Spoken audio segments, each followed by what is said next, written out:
164वां दुआ बंधु अयोध्या कांड का है। भरत मात भरत के बचन मृदु, सुन पुन उठी संभारे, लिए उठाए लगाए और लोचन मोच तिबारे। माता बड़े भरत के सही और मृदु मीठे वचन सुन करके संभाल करके फिर से उठ करके बैठती है और भरत को उठा करके अपने कलेजे से लगाती है। आंखों में से जल की अश्रुओं की धारा बहती है, भरत जी के भी और माता के भी। कौशल्या माता ने भरत को उठा करके अपनी गोद में ले लिया है। सरल सुभाय माये ही लाए, अति हित मन हो राम फेरे आए। देखो माता कौशल्या का, उनको भरत को भी देख करके लग रहा कि मेरा राम आ गया। यहां भेद नहीं है, बिल्कुल स्वाभाविक रूप से माता ने अपने हृदय से लगा लिया, बड़े हित के साथ कि मानो फिर से राम आ गए हो। बैठे बहुरे लखन लघु भाई, सो कुसनेह न हृदय समाई। फिर लक्ष्मण के छोटे भाई शत्रुघ्न को हृदय से लगाया। शोक और स्नेह का हृदय में समाता नहीं है, इतना शोक है, इतनी करुणा है, इतना वहां पर दुख है। देखी स्वभाव कहत सब कोई, राम मातु अस काहे न होई। कौशल्या जी के स्वभाव को देख देख करके जो भी वहां पर दास दासी सेवक नगर कोई लोग थे, वो सब कहते हैं ये राम की माता है। राम की माता का स्वभाव ऐसा क्यों नहीं होगा। माता भरत गोद बैठारे, आंसू पहुंच मृद बचन उचारे।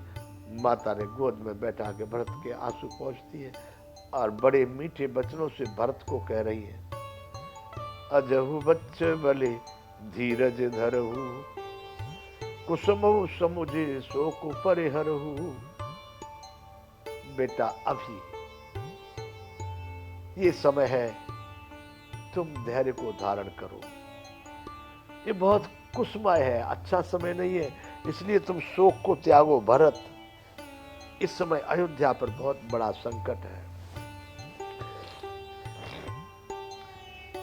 जन मानो ही हानि गलानी, काल कर्म गति अघटित जानी।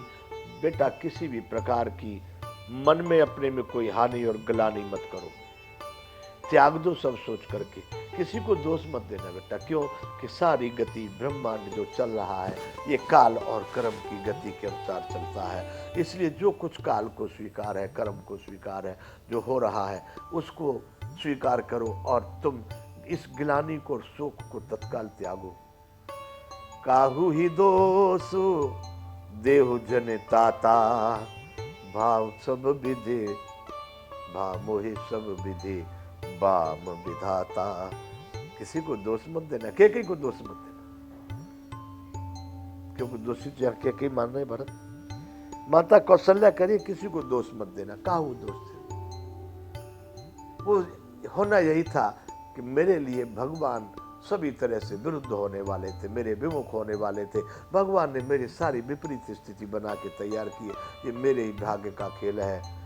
भरत जो ए तेऊ दुख मोहि जे आवा, अजऊ को जाने का ते भाबा। मेरे सामने राम लक्ष्मण और सीता बन को गए, राजा का स्वर्गवास हुआ है, फिर भी मैं भी जीवित बैठी हूँ भरत। पता नहीं उस भगवान को भी और क्या अच्छा लग रहा, क्या दिखाना चाहता है। बंधुओं, ये अयोध्या कांड का 165वां दोहा है। बताने लगी है माता भरत को कि पितवाय सुभूषण बसन। कितना कष्ट है भरत को, मेरे कारण सारी कहानी हुई है। पितवाय सुभूषण बसन, तात तजे रघुवीर, विषमौ हर सुन हृदय कछु, पहरे बल कल चीर। पिताजी की आज्ञा पा करके राम ने सारे आभूषण और वस्त्र सब त्याग दिए, बड़े आनंद के साथ त्याग दिए।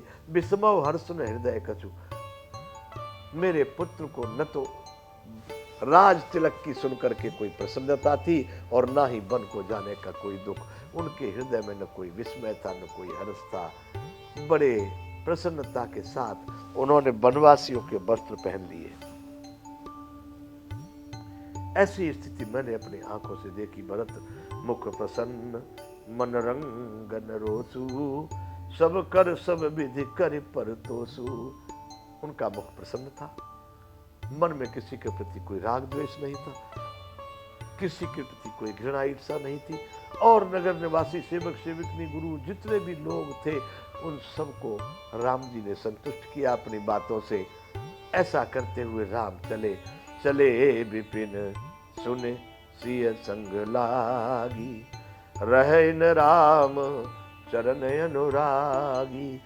जब राम जी इस तरह का भेष बना करके वन को चल दिए तो भरत सीता जी भी साथ में पड़ गई। बहुत प्रयास किया लेकिन उसका तो अनुराग राम जी के चरणों में था, इसलिए वो रुकी नहीं, वो भी राम के साथ गई। जब ये दोनों निकल रहे थे इतने में लक्ष्मण आ गया।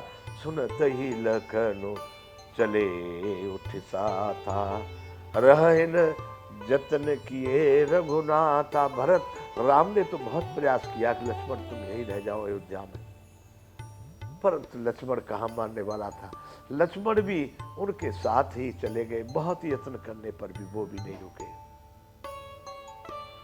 तब रघुपति सब ही सिरुनाई, चले संग सिय और लघु भाई।